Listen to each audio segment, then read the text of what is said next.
Everyone, आई hope कि आप सभी की तैयारियां बहुत अच्छे से चल रही होंगी और आप लोगों का पैट का एग्ज़ाम भी अब थोड़ा सा नज़दीक आता जा रहा है।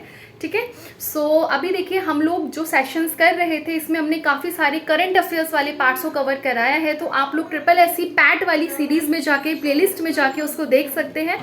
इसके अलावा आज हम संविधान वाले पार्ट को करेंगे, पॉलिटी वाले पार्ट के कुछ अभ्यास प्रश्न करेंगे, कुछ प्रैक्टिस क्वेश्चंस करेंगे। देखो आप लोग ना जहाँ से भी अपनी पढ़ाई कर रहे हैं वहाँ से आप लोग अपनी पढ़ाई करते रहिए, लेकिन जब भी आप लोग को टाइम मिला करिए तो आप लोग ज़्यादा से ज़्यादा प्रैक्टिस क्वेश्चंस, प्रैक्टिस सेट्स और मॉडल पेपर्स को लगाया करिए, ताकि उससे क्या होता है कि जब भी हम अपनी स्टडी करते हैं तो प्रैक्टिस सेट जब हम लगाते हैं या मॉडल पेपर्स जो हम लगाते हैं तो उससे हमें ना हमारी तैयारी का पता चलता है ना, कि लाइक जो चीज़ हम पढ़ रहे हैं क्या वो चीज़ हमें ठीक से आती है या नहीं, क्या वो चीज़ हमें याद है या नहीं, कहीं हम उसको भूल तो नहीं गए। तो इसीलिए जो प्रैक्टिस सेट्स होते हैं वो हमारी तैयारी में चार चांद लगा देते हैं और हमारा जो सिलेक्शन होता है उसके भी हम काफ़ी ज़्यादा नज़दीक पहुंच जाते हैं। ठीक है, सो कोई भी आप तैयारी करें, जहाँ से भी आप करते हैं, जिस भी बुक को आप फॉलो करते हैं, जिस भी चैनल्स को आप फॉलो करते हैं, आप लोग अपनी तैयारी को करते रहें और जोरों शोरों के साथ करते रहें। लेकिन जैसे आपको मौका मिले इसी तरीके से आप लोग अपना प्रैक्टिस सेट्स लगाइए, चाहे आप ऑफलाइन लेके लगाइए चाहे आप ऑनलाइन लगाइए, वो चीज़ आप लोगों के ऊपर डिपेंड करती है। ठीक है, सो चलिए आज का हम लोग कुछ अभ्यास प्रश्न करेंगे जो कि बहुत इंपॉर्टेंट है आपके ट्रिपल एस सी पैट के पॉइंट ऑफ व्यू से, और इसी तरह के क्वेश्चंस आपको आपके एग्जाम्स में देखने के लिए भी मिलते हैं। So let's start our session. I hope कि आप सभी की स्टडी अच्छे से चल रही होगी, आपका पैट का एग्ज़ाम भी अब पास आता जा रहा है। सो चलिए आज हम कुछ क्वेश्चंस की प्रैक्टिस करेंगे। देखिए आप कुछ भी कहीं से भी पढ़ रहे हो, ठीक है, बट प्रैक्टिस करना, अभ्यास करना बहुत ज़्यादा इंपॉर्टेंट हो जाता है। और आज हम बेसिकली आपका पॉलिटी का थोड़ा सा अभ्यास करेंगे, ठीक है, क्वेश्चंस वगैरह को देखेंगे। सो चलिए स्टार्ट करते हैं, जो कि आपके संविधान वगैरह से क्वेश्चंस रहेंगे। ठीक, सो फर्स्ट क्वेश्चन है, भारत के संविधान के ऊपर सबसे अधिक प्रभाव निम्नलिखित में से किसका माना जाता है? आप देखेंगे, बताइए, यूएसए का संविधान, सोवियत रूस का संविधान, ब्रिटिश का संविधान या फिर भारत सरकार अधिनियम 1935। तो ये सारी चीज़ें आपने पढ़ी होंगी, आपने ये सारी चीज़ें भी पढ़ी होंगी कि कहाँ से क्या चीज़ ली गई है, कहाँ से फंडामेंटल राइट्स लिए गए हैं, कहाँ से डीपीएसपीज लिए गए हैं, है ना। ये सारी चीज़ें आप लोगों ने बेसिकली जब आपने अपनी पॉलिटी पढ़ा होगा, कॉन्स्टिट्यूशन पढ़ा होगा, तो ये सारी चीज़ें आपने पढ़ी होंगी। ठीक है, सो आपको एक चीज़ें पता होना चाहिए। तो देखो अगर हम भारत के संविधान के ऊपर की बात करते हैं कि सबसे अधिक जो प्रभाव है वो बेसिकली भारत सरकार अधिनियम 1935 का माना जाता है। ठीक है, इसको ध्यान रखना। ये जो आपका गवर्नमेंट ऑफ इंडिया एक्ट है 1935, इसमें इसकी मतलब इससे बहुत सारी चीज़ें इसके अंदर ली गई हैं, संविधान के लिए ली गई हैं। ठीक है, ध्यान रखना। देखो अगर हम देखते हैं ना, तो जो भारत का संविधान है बेसिकली इसके लगभग 2/3, ठीक है, कितना 2/3 जो है तत्वों को 1935 के अधिनियम से ही लिया गया है। सोचो इतनी सारी चीज़ें 1935 एक्ट से ली गई हैं, और ये इसलिए हम इसको कह सकते हैं कि जो सबसे ज़्यादा प्रभाव है वो बेसिकली इसी का ही है, किसके ऊपर, संविधान के ऊपर। ठीक है, सो चलिए आगे बढ़ते हैं। नेक्स्ट क्वेश्चन है, शासन की एकात्मक पद्धति का लाभ है? बताइए, जो शासन होता है उसकी एक बेसिकली आपकी एकात्मक पद्धति जो होती है, एकात्मक, उसका जो लाभ है वो क्या होता है? सो उसका जो लाभ होता है वो बेसिकली जो दृढ़ राज्य होता है। ठीक है, क्या होता है? दृढ़ राज्य। देखो मैं आपको बता दूं, तो जो शासन होता है उसकी जो एकात्मक पद्धति होती है वो केंद्र सर्वोपरि होती है। कैसी होती है? केंद्र। ठीक है, जो कि बेसिकली राष्ट्र को क्या प्रदान करती है? सुदृढ़ता। ठीक है, क्या प्रदान करती है? सुदृढ़ता। ठीक है, तो इस चीज को आप लोग थोड़ा सा यहाँ पे याद रखेंगे, इसलिए वो दृढ़ राज्य होता है। चलिए आगे नेक्स्ट क्वेश्चन की तरफ बढ़ेंगे। ये है, निम्नलिखित में से किस देश का अलिखित संविधान है? देखो हमारे देश का कैसा संविधान है? लिखित संविधान है। ठीक है, लेकिन अगर ये बात करता है किस देश का अलिखित है, जो लिखा ही नहीं गया है, अनरिटन कॉन्स्टिट्यूशन किसका है? So that is UK. अगर हम यूके की बात करते हैं तो यहाँ का जो संविधान है वो बेसिकली अनरिटन है ना, जो लिखा ही नहीं गया है। ये जो बेसिकली संसदीय जो परंपराओं के आधार पर यहाँ पे शासन होता है, लेकिन जो यूएसए है, जो पाकिस्तान है, जो भारत है, इन सभी के जो संविधान है, अगर आपसे पूछा जाए यूएसए का संविधान कैसा है तो वो भी आपका रिटन है, हालांकि बहुत छोटा है बट रिटन है ना। इंडिया का पूछा जाए कैसा है, जी वो भी रिटन है। पाकिस्तान का, जी वो भी रिटन है। लेकिन यूके का, यूनाइटेड किंगडम का अनरिटन संविधान है। ठीक, ध्यान रखना। तो इस तरह के क्वेश्चंस आपको एग्जाम से पूछ लिए जाते हैं और ये काफ़ी इंपॉर्टेंट क्वेश्चन है आपके SSSC पैट के उद्देश्य से। सो इन सभी क्वेश्चंस की आप लोग ज़रूर प्रैक्टिस कीजिए। जो भी हम आपको मॉडल पेपर्स करा रहे हैं, प्रैक्टिस अभ्यास करा रहे हैं, सबकी आप लोग प्लीज़ प्रैक्टिस कीजिएगा, ठीक है। सो चलिए let's start a second next question. Bharat की संविधान सभा का अध्यक्ष कौन था, बताइए। जो भारत की संविधान सभा हुई थी, अगर उसका अध्यक्ष पूछा जाए तो उसके जो अध्यक्ष थे वो बेसिकली राजेंद्र प्रसाद थे, ठीक है। अब जो चीज़ें मैं आपको बता रही हूँ थोड़ा सा ध्यान रखना। देखो, ये एक इम्पॉर्टेंट डेट है, 9 दिसंबर 1946, ठीक है। 9 दिसंबर 1946 को जो संविधान सभा थी उसके द्वारा जो एक सच्चिदानंद सिन्हा को एक अस्थायी रूप से अध्यक्ष चुना गया था। अगर आपसे पूछा जाए कि किसको चुना गया था, तो आपको पता होना चाहिए 9 दिसंबर 1946 को सच्चिदानंद सिन्हा को, ठीक है, क्या चुना गया था? सच्चिदानंद सिन्हा को, आपको शायद दिख नहीं रहा होगा यार, जो ये थोड़ा सा ना, ये मतलब फिंगर से लिखना थोड़ा ऐसा हो जाता है। जो सच्चिदानंद सिन्हा थे, जो मैं आपको एक चीज़ बोल रही हूँ, बस उसको आप लोग एक जगह नोट भी कर लेना। इनको ना एक अस्थायी अध्यक्ष चुना गया था, ठीक है। लेकिन फिर क्या हुआ ये भी ध्यान रखना, उसके बाद 11 दिसंबर, कब? 11 दिसंबर 1946 को राजेंद्र प्रसाद को संविधान सभा का स्थायी अध्यक्ष के रूप में निर्वाचित कर लिया गया था, उनको चुन लिया गया था। और राजेंद्र प्रसाद ही सबसे पहले हमारे देश के प्रथम राष्ट्रपति भी बने थे, ठीक है। सो चलिए आगे बढ़ते हैं। नेक्स्ट क्वेश्चन है, संविधान के अंतर्गत भारतीय लोकतंत्र के आदर्शों को हम कहाँ देख सकते हैं, बताइए। अगर संविधान की हम बात करते हैं तो जो भारतीय लोकतंत्र के जो आदर्श हैं उनको हम किस चीज़ में देख सकते हैं, तो डेट इज प्रस्तावना। प्रस्तावना को इंग्लिश में क्या कहते हैं? डेट इज प्रिएम्बल, है ना, प्रिएम्बल बोलते हैं। तो इसके अंदर हम इसको देख सकते हैं, ठीक है। और जो प्रस्तावना है उसी के माध्यम से भारतीय संविधान का जो सार है, जो उसके उद्देश्य हैं, ठीक है, जो उसकी अपेक्षाएं हैं, जो उसका लक्ष्य है, जो उसका, ये सारी चीज़ें हमारी किससे प्रकट होती हैं? जितना भी प्रस्तावना, प्रेम्बल से ही हम इन सब चीज़ों का पता लगाते हैं। ये सारी चीज़ें उसके अंदर मेंशन है, राइट। आपको प्रेम्बल वैसे भी लर्न भी होना चाहिए अपने इंडिया का। वी आपने सुना भी होगा, है ना, अच्छे से पढ़ा भी होगा, we the people of India, ये सारा तो ये यहीं से स्टार्टिंग होती है। इसमें बात ही हम सबकी करी गई है, पूरे इंडिया के जितने भी लोग हैं सबकी बात करी जाती है। नेक्स्ट क्वेश्चन है, संविधान की जो प्रस्तावना है डेट इज प्रिएम्बल, है ना, प्रिएम्बल में भारत को निम्नलिखित में से किस रूप में घोषित किया गया, बताइए। भारत को किस तरह का माना गया? देखिए 4 ऑप्शन है, किस तरह का राज्य? एक प्रभु सत्तापन है, लोकतांत्रिक गणराज्य है, समाजवादी है, लोकतांत्रिक है, या फिर समाजवादी है, पंथ निरपेक्ष है, लोकतांत्रिक, या फिर एक गणराज्य है।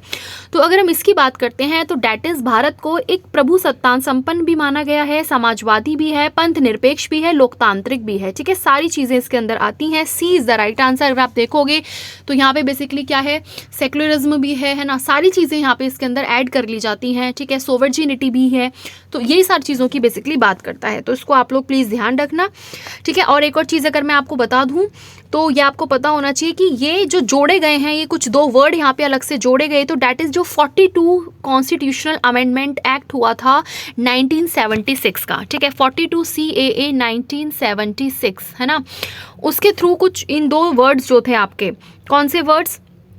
ये जो आपका है बेसिकली समाजवादी, पंथ निरपेक्ष और अखंडता शब्द पहले नहीं थे, लेकिन ये 42 कॉन्स्टिट्यूशनल अमेंडमेंट एक्ट से इनको ऐड करा गया, ठीक है। तो ये आपको पता होना चाहिए, आपसे पूछ सकता है कि जो 3 नए वर्ड्स हैं कौन कौन सा? समाजवादी, अखंडता, ठीक है, और आपका पंथ निरपेक्ष। इन तीनों वर्ड को कौन से कॉन्स्टिट्यूशनल अमेंडमेंट एक्ट से लिया गया है, ठीक है। तो आपको पता होना चाहिए कि भैया ये जो संविधान यानी कि 42वां जो आपका संविधान संशोधन है 1976, यहीं से इसको ऐड करा गया है। चलिए नेक्स्ट क्वेश्चन है, भारत का संविधान सभा द्वारा कब अंगीकृत किया गया था, बताइए। ये जो है सभा द्वारा इसको कब अंगीकृत किया गया था? तो इसको जो अंगीकृत किया गया था डेट इज 26 नवंबर 1949, ध्यान रखना, ठीक है। 26 नवंबर 1949 को अंगीकृत भी कह सकते हो, अधिनियमित भी कह सकते हो, या फिर मतलब बेसिकली इसको हमने अपने आप को खुद को सौंप दिया था, आत्मसमर्पित कर दिया था, ठीक है। तो ये सारी चीज़ें इसके अंदर आ जाती हैं, ध्यान रखना। और अगर पूछा जाए भाई लागू कब से हुआ है आपका संविधान, सो डेट इज 26 जनवरी 1950 को तो लागू हुआ है। लेकिन अगर वैसे पूछोगे कि भैया अंगीकृत कब हुआ, अधिनियमित कब हुआ, है ना, तो ये सारी चीज़ें जो हैं वो आपकी बेसिकली इनैक्टेड वगैरह, सो वो 1949 में हुई थी। तो ये कुछ चीज़ें आपको याद रखने की ज़रूरत है, ठीक है। तो अंगीकृत करने की तिथि आ जाए तो आप याद रखना 1949, और अगर लागू होने की तिथि पूछ ली जाए तो डेट इज़ 1950, ठीक है, 1950 अगर लागू की बात करते हैं। 1950।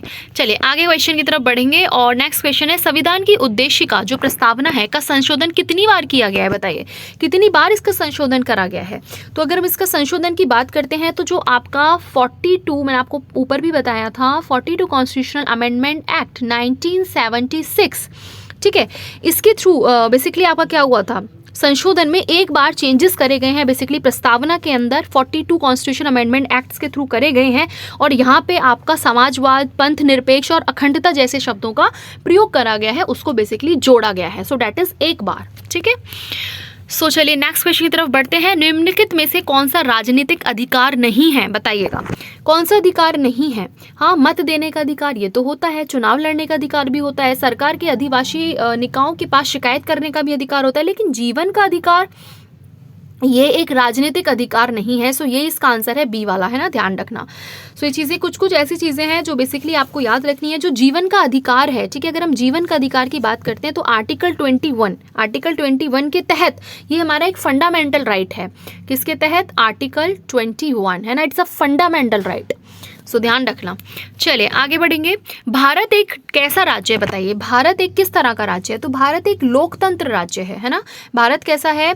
लोकतंत्र है। देखो लोकतंत्र मतलब डेमोक्रेसी है भारत के अंदर, है ना। और ये जो डेमोक्रेसी वर्ड है ये कहाँ से लिया गया है? ये भाई आपका डेमोस, कहाँ से लिया गया है? याद रखना, डेमोस से लिया गया है, मतलब डेमोस वर्ड से, शब्द से ये इसकी उत्पत्ति हुई है। और ये जो डेमोस है ये बेसिकली ग्रीक वर्ड, क्या है, कैसा वर्ड है? ये एक ग्रीक वर्ड है ना, ग्रीक वर्ड है डेमोस। तो डेमोस का अर्थ जो होता है ना वो होता है बेसिकली जनसाधारण, है ना। और इसको जो है क्रेसी से जोड़ दिया गया, तो जिसका मतलब हो जाता है शासन, है ना। तो मतलब डेमोक्रेसी का अगर हम मतलब देखेंगे तो हिंदी में इसको हम बोलेंगे कि जनता का शासन है। इंडिया में कैसा है भाई? इंडिया के अंदर डेमोक्रेसी है जहाँ पे जनता का शासन है, जनता ही इलेक्ट करती है ना। जनता ही तो इलेक्ट करती है, जितने भी आपके लीडर्स हैं कौन बनाती है? जनता के थ्रू इलेक्शंस होते हैं, जनता उनको इलेक्ट करती है, वो खड़े होते हैं, उनको वोट देती है, तो वही सारी चीज़ें हैं। चलिए आगे बढ़ेंगे। निम्नलिखित में से कौन सा संशोधन अधिनियम मिनी संविधान, यस बड़ा अच्छा क्वेश्चन। देखो मिनी संविधान किसको कहा जाता है? तो जो मिनी संविधान है ये बेसिकली आपका बहुत अच्छा क्वेश्चन है। जो 42 जो संविधान है ना ये वाला, यानी कि 42 कॉन्स्टिट्यूशनल अमेंडमेंट एक्ट, इसी को हम मिनी संविधान कहते हैं। याद रखना, बड़ा अच्छा क्वेश्चन है, ठीक है।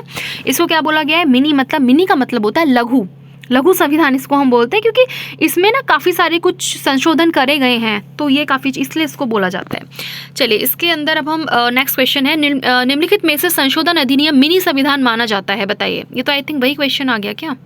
हाँ, सेम क्वेश्चन रिपीट हो गया है, यही क्वेश्चन है। तो यस 42 जो कॉन्स्टिट्यूशन अमेंडमेंट एक्ट है इसी को मिनी संविधान कहते हैं, याद रखना। उसके बाद नेक्स्ट क्वेश्चन आता है कि भारत में एकल नागरिकता की अवधारणा अपनाई गई है, बताइए ये कहाँ से लिया गया है? भारत के अंदर एकल नागरिकता होनी चाहिए भाई, इस वाली चीज़ को कहाँ से लिया गया है? इस चीज़ को इंग्लैंड से लिया गया है। कहाँ से लिया गया है? इंग्लैंड से, ठीक है। तो ये आपको पता होना चाहिए कि भाई इंग्लैंड से इस चीज़ को अपनाया गया है। एकल, अगर आपसे एकल नागरिकता की बात कर ले, और यहीं पे अगर आपसे मान लो दोहरी नागरिकता की बात कर ले, है ना, दोहरी, तो वो बेसिकली ये कहाँ से, किसकी विशेषता है? वो संघीय सरकार की, है ना। ऐसा कुछ पूछ सकता है आपसे, आपको पता होना चाहिए फ्रांस से क्या लिया, यूएसए से क्या लिया, कनाडा से क्या लिया। सो ये सारी चीज़ें भी आपको थोड़ा पता होना चाहिए। दोहरी नागरिकता निम्न में से किसकी विशेषता है, बताइए।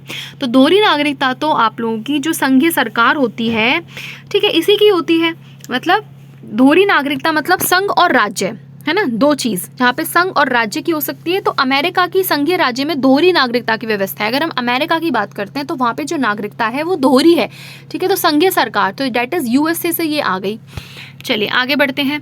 भारत में एकल नागरिकता की अवधारणा अपनाई गई है, ये तो आ गया भाई, इंग्लैंड से इसको लिया गया है ना। एकल वाली हम आपको इस चीज़ को बता भी चुके हैं। अरे क्वेश्चंस रिपीट क्यों हो रहे हैं भाई? दोहरी नागरिकता किसकी विशेषता है? सो डेट इज संघीय सरकार। आगे बढ़ेंगे। विश्व में सबसे बड़ा संविधान किस देश का है, बताइए। सबसे बड़ा अगर संविधान की हम बात करते हैं तो भारत का ही है। भारत का जो संविधान है, कॉन्स्टिट्यूशन है, वो काफ़ी ज़्यादा बड़ा है, मतलब काफ़ी लॉन्ग है, लेंथी, आप ऐसे इसको बोल सकते हो, ठीक है। इसके अंदर लॉन्ग लेंथी इसलिए क्योंकि इसके अंदर अगर 395 तो इसके अंदर अनुच्छेद हैं, आर्टिकल्स हैं, ठीक है। 8 इसके अंदर क्या है? अनुसूचियां हैं, शेड्यूल्स, ठीक है, ये सारी चीज़ें हैं। तो इस वजह से इसको बड़ा माना गया है।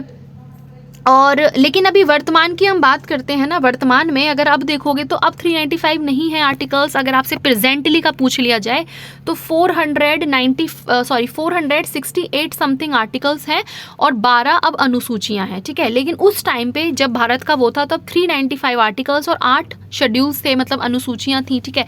ऐसी पार्ट्स वगैरह हैं 22-25, तो ये सब चीज़ें आपको पता होना चाहिए।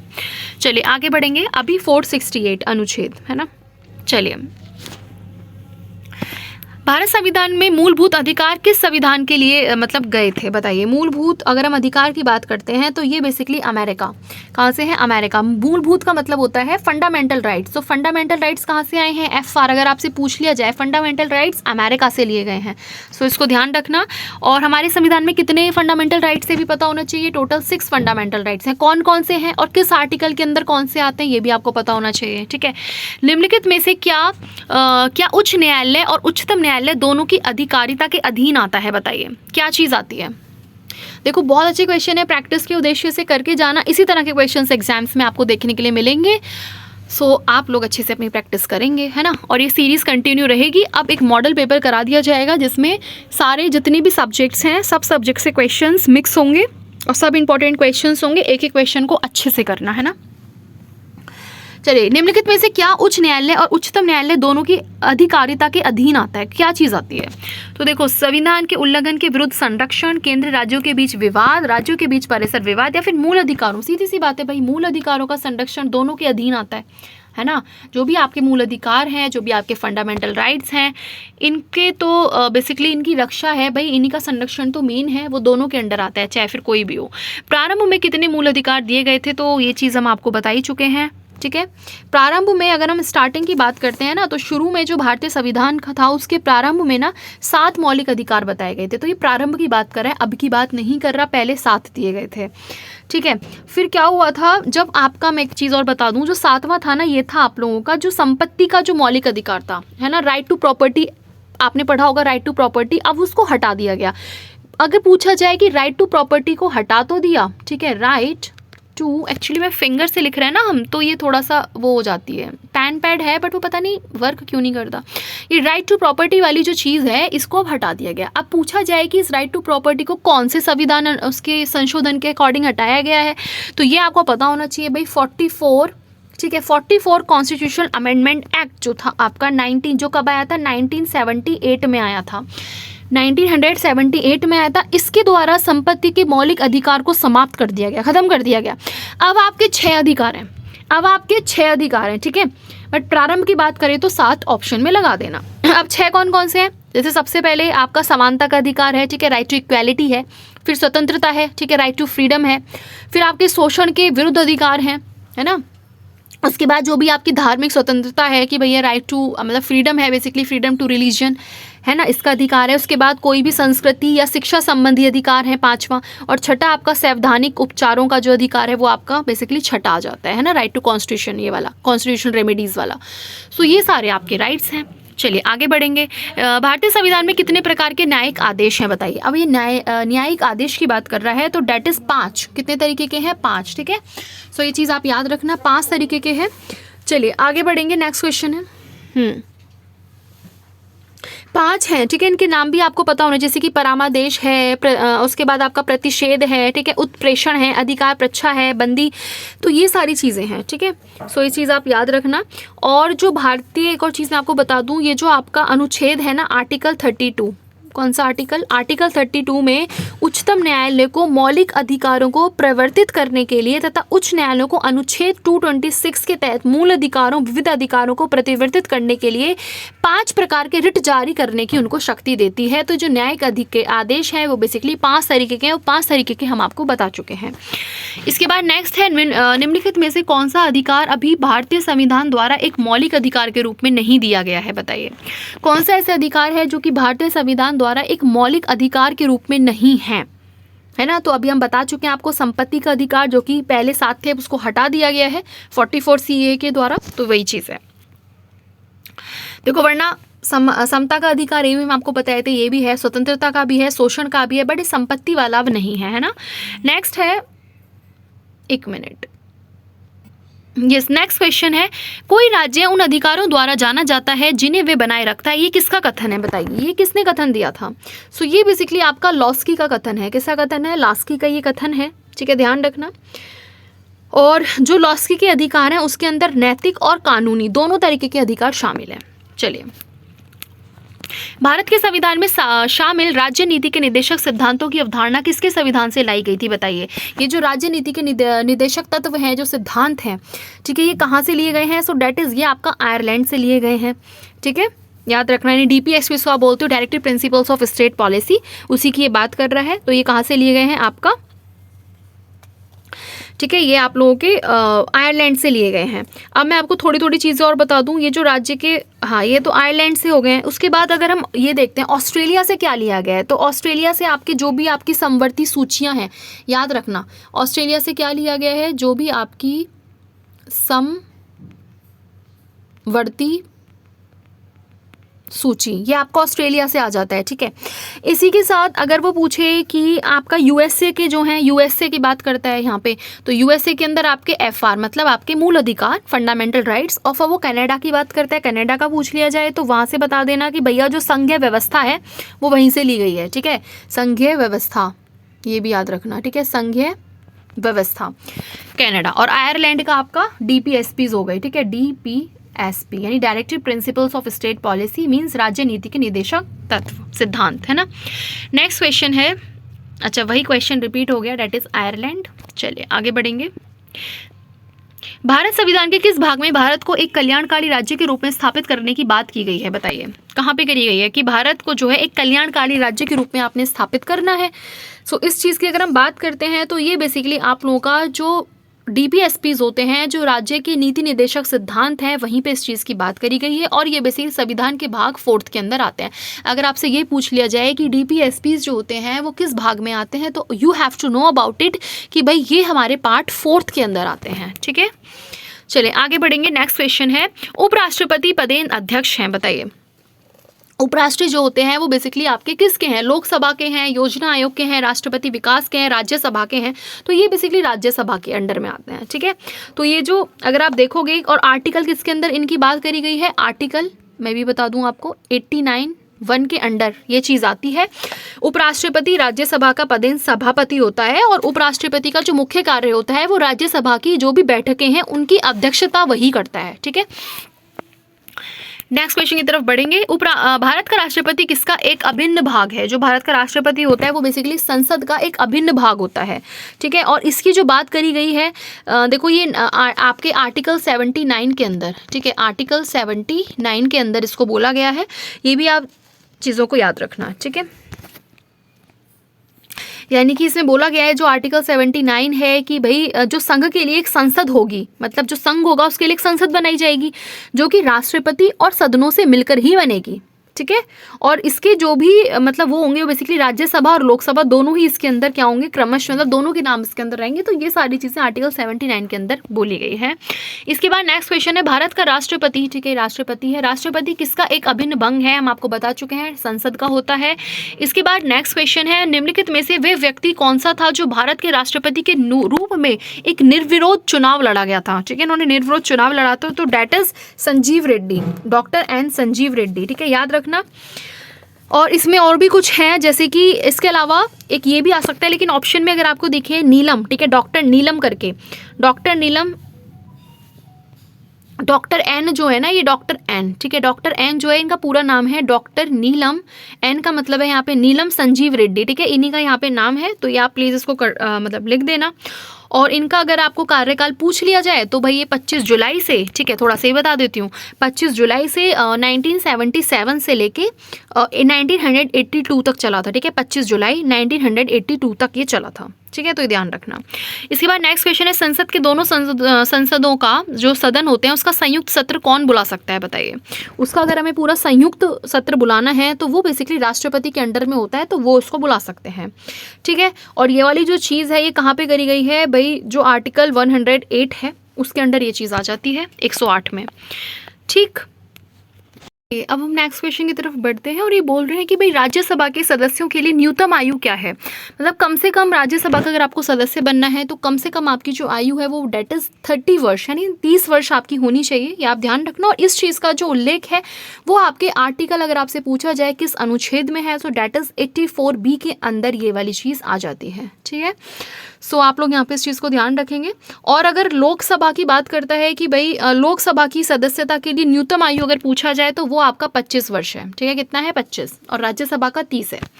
चलिए, भारतीय संसद के संयुक्त सत्र की जो अध्यक्षता है वो बेसिकली करता कौन है, तो वो आपका जो लोकसभा का अध्यक्ष होता है वही इसको करता है। किस चीज़ को करता है, भारतीय संसद है उसके संयुक्त सत्र की अध्यक्षता की बात कर रहे हैं। ठीक है, सो ये आपको बेसिकली ध्यान रखना है। इसके बाद एक और चीज़ है, ये आर्टिकल अगर हम पूछा जाए तो 108 के अंडर ये वाली चीज़ आती है। ठीक है, सो आप इस चीज़ को ध्यान रखेंगे। इसके बाद नेक्स्ट क्वेश्चन है, चलिए नेक्स्ट क्वेश्चन आता है, लोकसभा में किसी विधेयक को धन विधेयक के रूप में प्रमाणित कौन करता है, बताइए कौन करता है। तो जो अध्यक्ष होता है वही इस चीज़ को करता है। और इस चीज़ का जो जिक्र है डेट इज़ आर्टिकल 110 बता देती हूँ मैं, 110(3) के अंदर इसको आता है और साथ में 110(4) के अंदर इस चीज़ का जिक्र है, इस चीज़ के बारे में है यहाँ पे, तो ये लोग उसको करते हैं। तो ठीक है, आप ध्यान रखना। उसके बाद नेक्स्ट क्वेश्चन है कि वर्तमान में उच्चतम न्यायालय में मुख्य न्यायाधीश के अतिरिक्त कितने न्यायाधीश और हो सकते हैं। एक तो मुख्य है ही है, इसके अलावा और कितने हो सकते हैं वर्तमान में अगर हम बात करते हैं तो 33। ठीक है, 33। ये चीज़ आप लोग प्लीज़ इसको याद रखेंगे। देखो, अगर हम बेसिकली बात करते हैं मूल संविधान में तो जो सर्वोच्च न्यायालय है उसमें जो न्यायाधीश हैं उनकी टोटल संख्या 8 है। एक तो यानी मुख्य न्यायाधीश होगा और 3 अन्य न्यायाधीश, ठीक है, होते हैं।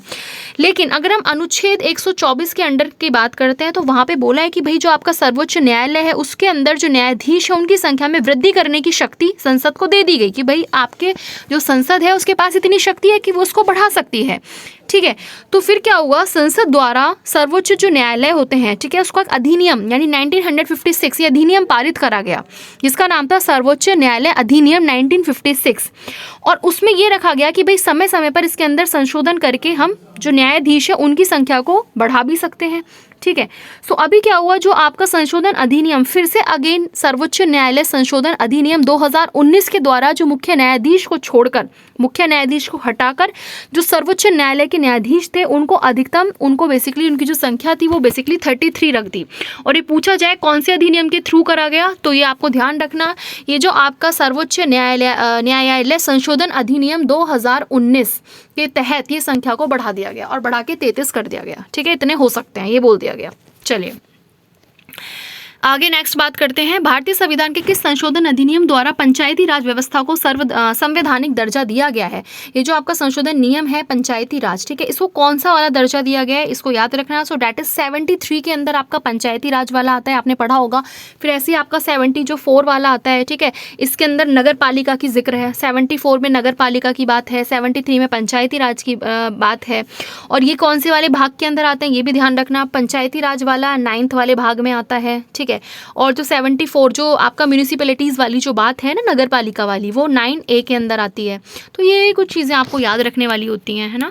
उसके बाद नेक्स्ट है जो आपका त्रिस्तरीय पंचायती राज तंत्र में क्या क्या चीज़ शामिल है, बताइए। त्रिस्तरीय वाले के अंदर आप देखोगे तो देखो ग्राम पंचायत आता है, ब्लॉक है, पंचायती समिति है, जिला परिषद है। ठीक है, तो C वाला इसके अंदर आपका सही आंसर है। और ये किसके अंडर में करा गया भी ध्यान रखना, ये बेसिकली आपका 73 कॉन्स्टिट्यूशनल अमेंडमेंट एक्ट 1992 के तहत इस चीज़ को करा गया। जो त्रिस्तरीय पंचायती की जो बात करी गई है तंत्र, ये इसके थ्रू यहाँ पे स्थापित किया गया है।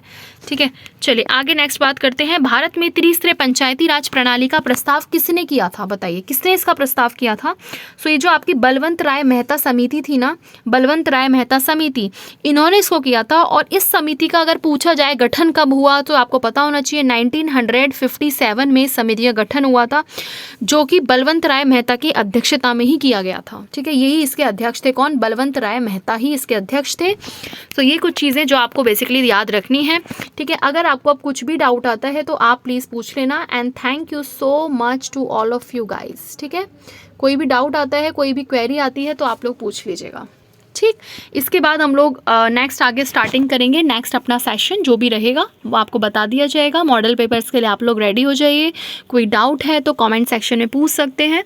ओके, सो तब तक के लिए stay happy and stay blessed. Thank you so much.